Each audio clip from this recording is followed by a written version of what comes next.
Lily और जादुई पंछी।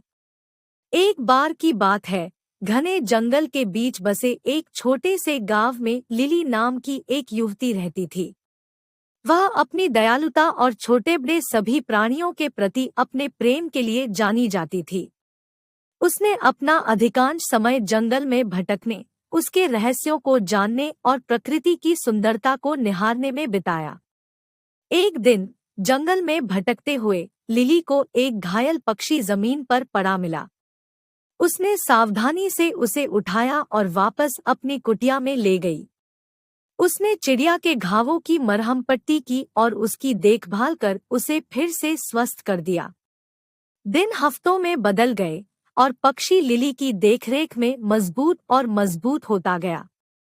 वह अपने दैनिक दिनचर्या के बारे में जानने के दौरान उसके कंधे पर बैठ जाती थी और वे एक दूसरे से बात करने में घंटों बिताते थे। एक दिन चिड़िया ने लिली से साफ और स्पष्ट आवाज में बात की। मेरी जान बचाने के लिए धन्यवाद, इसने कहा। मैं सिर्फ कोई पक्षी नहीं हूँ, मैं एक जादुई पक्षी हूँ। मेरे पास आपको 3 इच्छाएं देने की शक्ति है। उनका बुद्धिमानी से उपयोग करें, क्योंकि एक बार उनका उपयोग किया जाता है तो उन्हें वापस नहीं लाया जा सकता है। लिली चकित और प्रसन्न थी। उसने लंबे समय तक और कठिन सोचा कि उसे क्या चाहिए। अंत में उसने अपनी पहली इच्छा की, मैं अपने गांव के लिए भरपूर फसल की कामना करती हूँ ताकि कोई भी भूखा न रहे। अगले ही दिन गांव के चारों ओर के खेत भरपूर फसल से लहलहा उठे। लिली की दयालुता के लिए ग्रामीण चकित और आभारी थे। अपनी दूसरी इच्छा के लिए लिली ने सभी प्राणियों की भाषा को समझने की क्षमता की कामना की, और ठीक उसी तरह वह पक्षियों की चहचहाहट, मधुमक्खियों की भनभनाहट और पत्तों की सरसराहट को समझ सकती थी।